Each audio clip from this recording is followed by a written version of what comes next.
Hi, this is Amanda. And this is Jen. And you're listening to Just This, a podcast that explores everything around being and becoming a mother or parent. We're excited to have you join us as we dive into the practical details as well as the unseen energetics on topics that span from preconception to years after birth.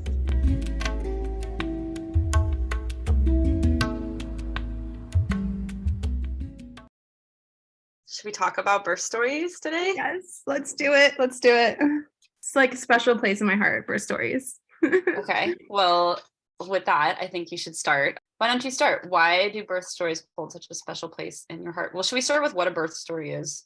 Yeah, I think that's good. I'm sure most people know, but just in case. What the hell is a birth story? What's a birth story? It's a story about your birth. That's told after your birth. After your birth. That's a good one. Yes. I think they hold a special place in my heart because being a midwife, and I'm sure as you know, being a doula, like there's something special about birth, right? Being present at a moment in someone's life that will never be forgotten, right? I don't know any person out there that doesn't really remember their birth story.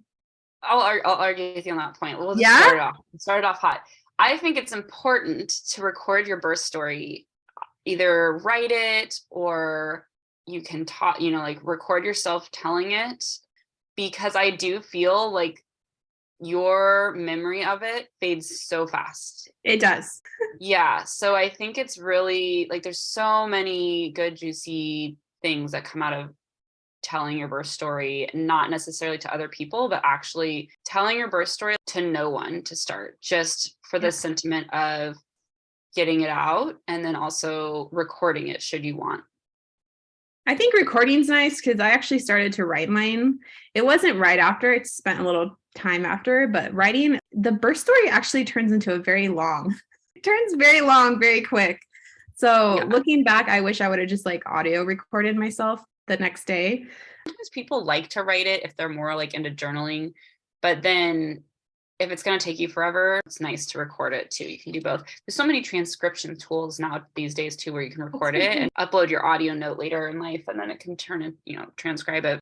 And I think what's so cool about birth stories is there are no two same, they're like fingerprints. Like no two birth stories are the exact same. Like never. There's never the exact same birth stories. And it's unique it's like it is your unique jewel that you can hold that belongs to you, whoever, whatever your experience was.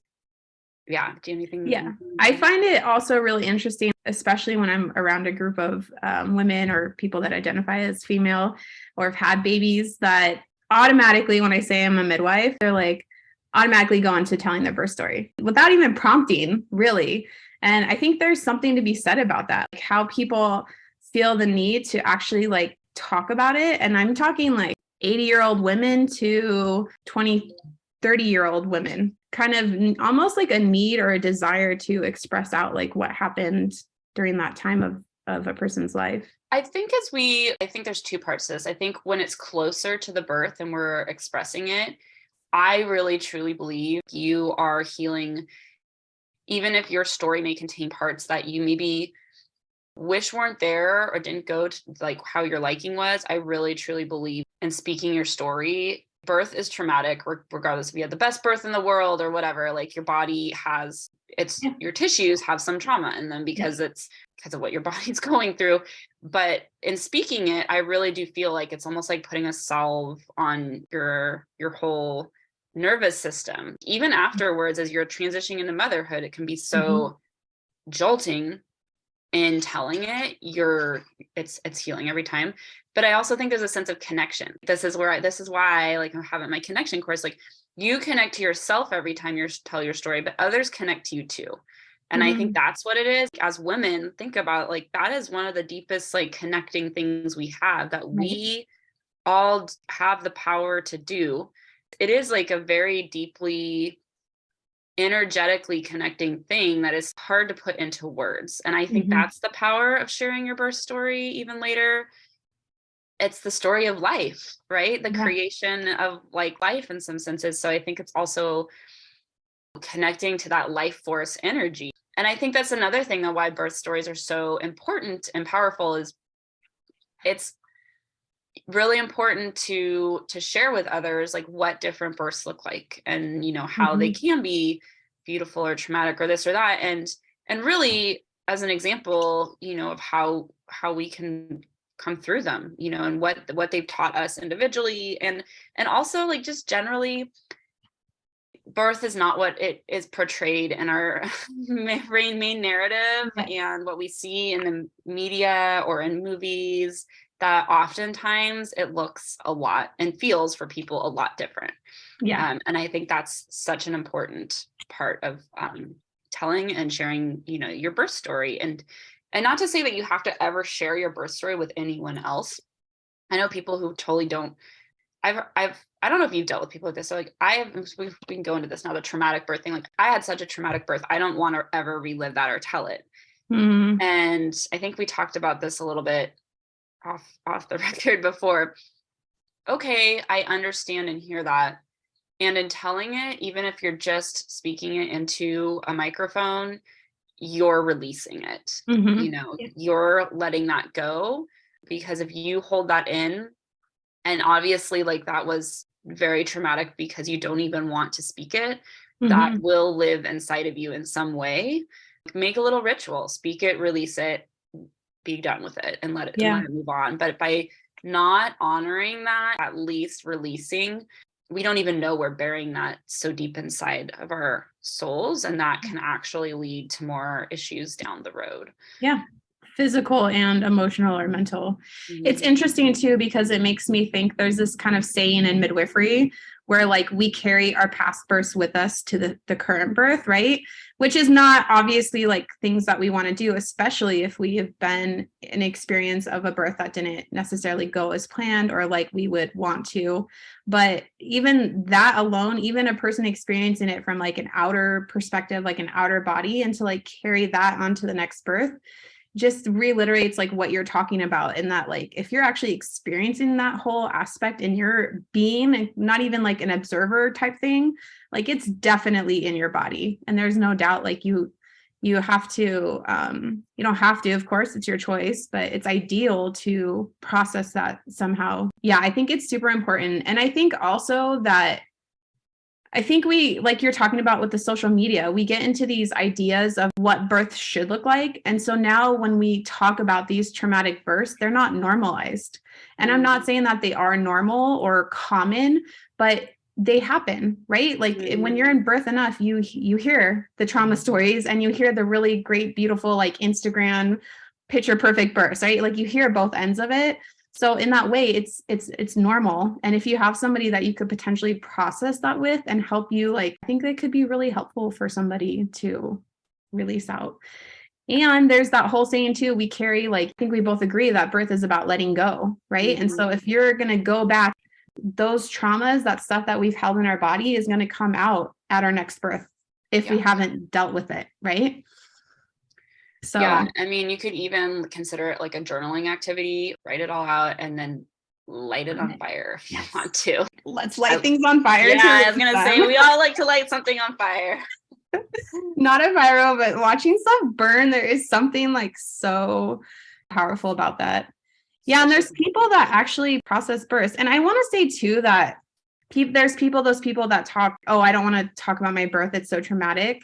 But there's also people that had an idea of like what they wanted their birth to be like.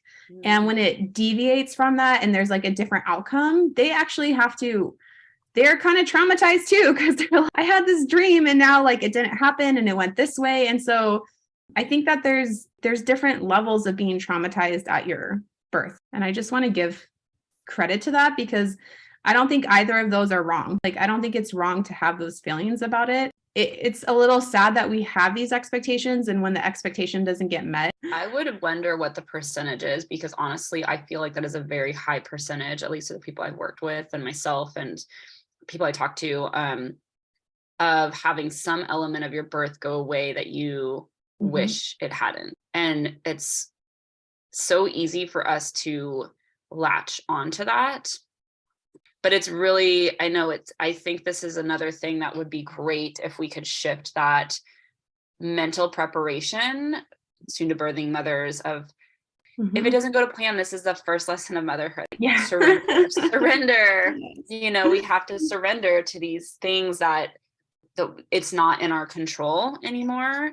Mhm. And then it can be such a beautiful lesson, but it is so easy. And I think the hormones don't help afterwards to just be like, oh, I fucked up or whatever, you know, in some way. Before it like leaves my mind, I also want to, when you were talking kind of in the sense of, again, I just want to emphasize the recording of your story on a personal level. But then I also did find in mothers groups and things, groups of friends or whatever after birth, everyone wanted to tell their birth story. And I actually felt really left out in some senses because my story was so different from others. Everyone had like a similar story and mine felt very different. I think that can be common too, where people find themselves in groups and for whatever reason, their story just doesn't fit or isn't coming up to be heard as much in the group. Yeah. And, you know, just honoring too, you have the choice to share your story when you want to and when you don't. And knowing that it is unique to you and it doesn't matter. It doesn't matter what anyone else's experience is, because like your experience was beautiful, painful, beautiful, whatever it is, whatever it holds. It's like, it is actually very, very special. Just like your baby is like, it is unique and special to you. And it doesn't need to relate or look any way or be heard by any other people to be that. So, I mean, yeah. And I think there's just power in speaking and knowing that you have space to speak what you've experienced. And I've noticed when times have been hard and I've reached out to more people and talked about my own personal story of like what's going on, I realize the more I tell it, like the less emotions I have around it, right? So then I come to more of like a place of like center. I'm a little bit more balanced about it. My perspective's changed a little bit. I'm more accepting of it. And like you said, having that recording to kind of go back and actually hear it, because you forget, you're going to miss parts. yeah, Like it's really fun to go back. And then when you go back and read your story or listen to it, it's so, I don't know, fascinating. And it's such a beautiful gift for your child too, later on in life. I think so. Like, I've asked my mom before birth, Yeah. what was your birth like? And yeah, just the memories of it are so fleeting, especially when, okay, whatever, 30 something years later. And it would have been beautiful to like have a story of like what her experience was right after going through it. Right. I think too, birth is like one of those things that like there's a significant change in your life. I feel like a lot of things in life, it's like this slow lead up, but I feel like birth is like, you don't know when it's going to happen. There's no date really, right? I mean, unless there's like some planned cesarean or planned induction, but even then that could go longer than anticipated. I feel like birth is like an event that really accumulates. This is going to be a major change in your life. And this is how you're experiencing it. Yeah. And also your relation to that right after birth versus like years later. Yeah. Especially with your first birth, I think that lesson of surrender is such an immediate smack in the face. And it's part of the transformational medicine that comes in becoming a mother, right? You know, and I think it's also dependent upon how we perceive those changes and how accepting we are of things deviating from our expectations, right? I mean, there's definitely days like where my expectations aren't met and I deal with them really well, and other days that I'm not. But I feel in general, and I don't talk about this a lot because not a lot of women have it, but I had a really great pregnancy in general. I loved being pregnant. I don't ever say it because people in general have had really crappy ones. So it's like they're telling me how crappy their pregnancy was. Was your birth and postpartum all very smooth too? For the most part, I would say, yeah. I mean, you know, I had to do castor oil with my sons. To me, and maybe this is my birth work aspect, like I didn't have high attachments to it, right? Like I already knew this is what I want, but birth happens the way it's going to happen. And so maybe that helped with my acceptance of it. Yeah, my mindset, as opposed to somebody that doesn't have that background, is like, I want to have a, you know, a beautiful water birth with lights. And but I do have to say, I was really disappointed, but I found out weeks in advance that my birth was not going to be my ideal, what I wanted it to be. There would be no dolphins. No unicorns. But I do, like, even afterwards, like there were the couple of things I'm like, oh, I wish that would have gone differently. But generally I'm like, given the situation I was in, I'm like, damn, like I had a really good birth. I feel like I got slapped in the face during postpartum. Yeah, I had I So, think emotionally postpartum was harder for me. yeah. But yeah, I agree with the thing. I mean, I would have loved to have a water birth. I definitely remember recalling like taking some time to overcome that disappointment, and I even hear about it too with parents that like want a certain gender baby and then they find out they have the opposite. I don't know. Some people are like, you should be blessed. It's like, why can't we allow them to have those emotional states? Like, why can't I allow myself to be a little disappointed that I didn't get the water birth that I wanted? What's wrong with that? Yeah, sure. I had a great birth. Everything was great. But, it's still something that is emotional in my body. And there's no reason why I can't allow it to come out and be like, yeah, I was a little disappointed. But now look, now I'm here. It's like you releasing that attachment almost. Yeah. Exactly. And I think it goes back to what you're talking about with more traumatic bursts. Like it's even more important when it's extremely more traumatic in that way to really release it out sometimes. And like you said, it doesn't have to be with another person. It could be like even just internally or journalizing it or, drawing it out or poetry or whatever your thing is. Yeah. So yeah. I really think that we need to talk about our births more too. I've heard on other ends, like some moms not even wanting to talk about it because they don't want to scare new moms. Have you heard this? Yes. I feel like this is yeah, can I vomit What right does that now? mean? Like what? Let's not talk about this. I don't want to scare people. I mean, again, I don't. What are your thoughts on that? Yeah, I mean, I think that's due to a lack again of processing the birth, right? Like there's a big lack in that because there is something to be said when you can talk about a birth, even though if it was traumatic and how you overcame it and the challenges that you faced, right? I mean, childbirth, they say, is like the most painful thing you can experience, right? Like, I don't know how true that is. I don't know how they measure that. That alone, why I can't tell you about my birth because it's awful. I don't want to scare you. It's like, now let's really scare the crap out of mom, right? Like, excuse my language, but like, even when we prep our clients, it's a little bit more flexible because we don't really know all the stages that's going to happen. But there's some general like kind of flow of things.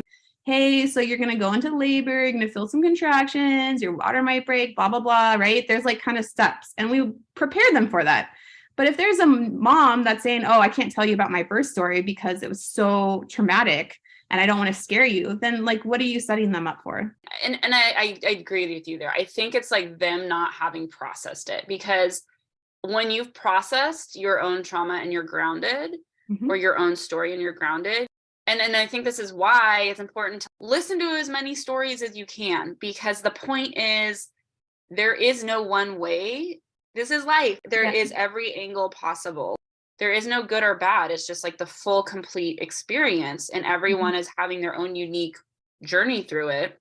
Yeah. And don't want to tell these stories, but it's not giving us the complete wholeness of the possibilities and also not showing us that like, yeah, things can like not go to plan or things might be more intense than we expect at times. And yet here you are, you're alive. And can you share that wisdom with somebody? Right. So, maybe you can't, and that's why you're not sharing it. But I think maybe a better response would be, I'm still processing. Like, yes. And this comes back to, you don't have to share your story with everyone if people want to hear it. You can just say, I'm still processing my own experience. And right now, I'm not really sharing it with people, like, or whatever it is. Like right now, I'm still in the integration phases, however you want to word it. There's lots of ways you can word of like, this is still sacred to me. And it's my little inner jewel. It's even like your baby. It's like my baby is still kind of like, it's this energetic thing. It's like my baby and I are in bed. We're still chilling. Like we're not coming out to the world yet. Right. As far as like the postpartum window. So it's totally okay to take years to process and integrate your story. And for some people, it does take that long. And you don't ever have to share it with anybody. But hopefully that's from an intention and place of, I am still learning how to relate to this and integrate this, not it was so awful. would traumatize you with my own trauma I haven't processed. Right. And I'm right. going to traumatize you by telling that to you, you know? Right. And I think too, there's also something to be said that the ability to go through when you have a really traumatic experience and then took time and go through and process like after, that shows like so much strength. And I think that alone can give even like a new mother or even somebody that's afraid to go into birth or whatever the case is, just so much like power, because it's impressive. Even most, like you said, like even some of the very traumatic births that happen, you're still here today, right? And most of the time, baby's still alive with us too. So being able to like go through that and come out the other side and be like, yes, I freaking did it. And I've come so far that I can even talk about it now with you. Yeah. That's amazing. And I think that's another thing I had like here in my notes about just telling your birth story in general, acknowledging how incredible you are. Like your body, no matter what just happened, the strength, the stamina, the courage, whatever it is that you just like did and experienced has power. And trying to at least like see that in whatever little bit and thank your body and honor your body for that. The other thing I was going to say is if you're having blocks around telling your birth story or writing it down, that there are facilitators, I think, that are trained in this that you can work one-on-one with. There's groups as well, but usually if you're having blocks, like, I don't know, some people, maybe the group experience is better or worse.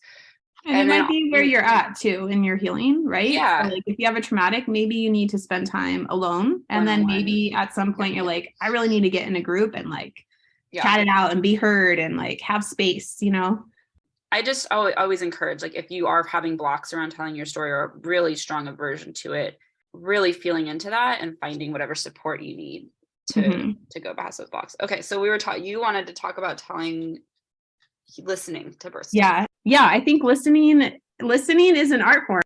I mean, I feel like I'm constantly learning to listen better. Certain days I want to talk more and other days I'm like, you need to listen more, Jen. I don't know. I guess I'd want your take on this, like the listening to other stories afterwards versus before. I think both, like a birth, if you're a first time birthing person or mother, I think it's so important to hear as many stories as possible. And then I think once you've been through your own experience and you're in a grounded place with it, it's really cool to hear other people's stories because it's very interesting to hear, again, how different it can just be for every single person. And it just kind of emphasizes how unique and special your own experiences to you, no matter what it was. And in listening to others, especially, I think as we get further away from our birth experience, and it's with time, and we are, further through our postpartum or whatever, it allows us to hold others the way maybe we wanted to be held when we were sharing our story, because it is such a raw experience for people and a big one and a transformative one, and this and that, especially right afterwards. Like, I'm always fascinated to hear how it went, but also I know the importance of telling your story afterwards. And so it's a real honor, I think, like, people listen to my story and now I can carry on that tradition of listening to other mothers' stories too, as like you go on. So I like that. It's kind of this. Yeah. We're a web for it. A web holding each other. Yeah. I mean, I think like looking back, I don't have any formal training on birth listening or processing birth stories. But I mean, in my experience, you're just listening with an open heart. You're listening. I find when I listen to birth stories, anything that is said is fact and truth, right? Because like, that's how they experienced it. And there's definitely times where we're like, as midwives, and we have it record and we're doing recordings, you know what I mean? Like, we're keeping documents where things are like shifted in their mind. We're like, after they've told the story, like, kind of process that through with them, that like, oh, this actually happened at those times. Like, the mind actually takes things differently. And again, like, this is going back to how sharing our story can be helpful, especially immediately postpartum with people are there, because sometimes those things that are confused or mixed up can actually help you to process certain aspects of the birth that didn't go as you expected or as you wanted. Like, oh, that's why that happened. It's like, oh, because we did this and this and this because of this. It's like, oh, okay, now I feel, now my body feels a little bit more settled because I was actually missing this huge gap of my birth, turning it into like putting a timeline here that actually happened down here or vice versa. Or sometimes, oftentimes during birth, plans change. They might not, if there's other things arising, the birthing person might not be told because they don't want to interrupt the process or worry them. You want to keep it in the most relaxed state possible. So if something's coming up and it's like, oh, we might have to deviate if things don't go quite, to this plan, but you don't want to tell that to the person unless it's like actually at that point. Yeah. And then it's like, I think in midwifery and all the midwives I've studied with, we're always pretty open. Like, yeah, hey, we're noticing this. We're a little concerned, but it's nothing to worry about, but we are keeping an eye on it. Like we always try to be very upfront with parents most of the time, especially because a lot of times they want to know. Some women are like, don't tell me unless it's like an emergency, but I would say that's more on the rare side. A lot of people want to know. I know this is getting away from the birth story part, but at a certain point as the mom or the birthing person, like you're just so deep in it. And it's like, you don't want to shift the focus or like introduce that stress and like have things close down. Yeah. Well, I mean, and I know a lot of people don't like to use this word, but birth is painful. And so it gets to be so painful, especially during pushing, or it can be that it takes over your entire body, right? So like, you can't sit here and think about, oh yeah, this medical thing is happening right now. And like, it's like, nope, here's a contraction and I'm taking my mind, body, and like mentality to I'm shutting down. I'm blacking out for a minute. Yes. I actually don't use the word blacking out because I really felt like it was like this deep sense of going in. Like this deep in where it was black around you almost. It's just there's nothing but blackness. Yeah. But I called it going in, not blacking out. But yeah, we do black out.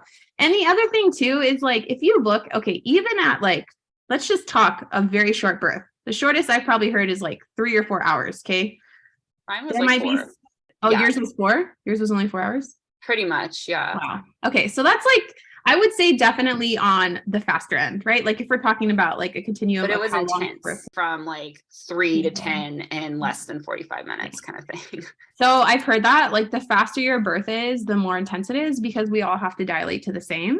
Yeah. And they also state, and I'll get back to birth stories, that, this is why like kind of that 8-hour, kind of 8 to 12 hours is like a really kind of like sweet spot of birthing hours. Like if we're talking like ideal, I don't know who comes up with these numbers, but hey, just saying, I've heard the same thing on like short births. They're like so intense. I noticed a lot of people that have fast births, it's almost like they're in shock after. They're almost in shock. Like what the heck just happened? Just to highlight that point too, like there's likely going to be parts of it that you just don't remember. And that's okay. I even wrote that in. This is the next thing I remember. And this is the next thing. And I think subconsciously, it's okay to not have all the pieces.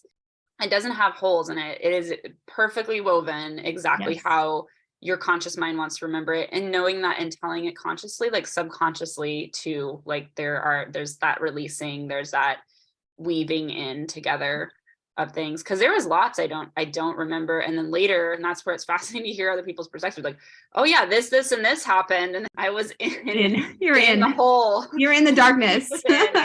You were in the blackout space. We'll call it the blackout space. Yeah. And I guess that's the point I was getting to and got distracted was, if you even take like a fast birth, that's 4 hours, there's no way you can memorize everything that happens in every detail and order. It's like trying to sit through like a class for 4 hours and then come back and be like, I'm going to write a very detailed description about everything that happened. Not going to happen. We are not given a lot of space after birth or even really like time to prep after birth and to process like what happened. Makes sense why you're going to like cry. And it's also this really beautiful thing and there's some form of strength that I felt after like going through birth that you just don't feel in any other situation in life. It's an event that's very limited, right? Even people that have had like, I don't know, most I've heard is like around 20 kids, only 20 times in your life that you get to actually go through and process a birth, right? It's pretty rare. I mean, how many times do I make coffee or like tea or like go to the bathroom, you know? Yeah. And I think the other thing about kind of going back to listening to people's birth stories and to like hold space with them in that and not get distracted about you should say or, you know, what's for dinner or whatever, but being like really fully present and really holding space for them in that way, giving them eye contact and space to like pause and process as they tell you to. I think a lot of times, especially like we want to fill space, that space is like sometimes they're thinking or they're, you know, grasping things. Allowing that, it can be really powerful too. Yeah, I love that. Yeah. Yeah. All right. Hopefully this conversation has given you some inspiration around birth stories. Just want to emphasize that it is never too late to write your birth story or tell your birth story. If it's been years since you've given birth, it's still such a powerful thing to do. And want to encourage you to do that should you feel inspired. Let us know what you thought about this conversation. If you feel inspired to share your birth story with us, you can email us, or we have a voice recording. Kind of leave us a voicemail, old school style, if you go to our website. And we'll see you in a future conversation. Hey there, amazing listeners. We just want to say a huge thank you for tuning into our convo on the Just This podcast today. We appreciate each and every one of our listeners, and your continued support means the world to us. If you enjoyed this episode and found value in it, we would be incredibly grateful if you could take a moment to leave us a review on your favorite podcast platform or share this episode with someone you think would enjoy it too. Your reviews and shares not only motivate us, but they also help others discover our show. We're also all about keeping the conversation going and hanging out with our incredible community. Head over to justthis.site, that's justhis.site, where you'll find additional resources, ways to connect with us, and join the conversation, plus some more goodies. Thank you again for being a part of the Just This community. We'll be back soon. Until next time, remember to take care of yourself and embrace the wonder as you navigate this extraordinary adventure.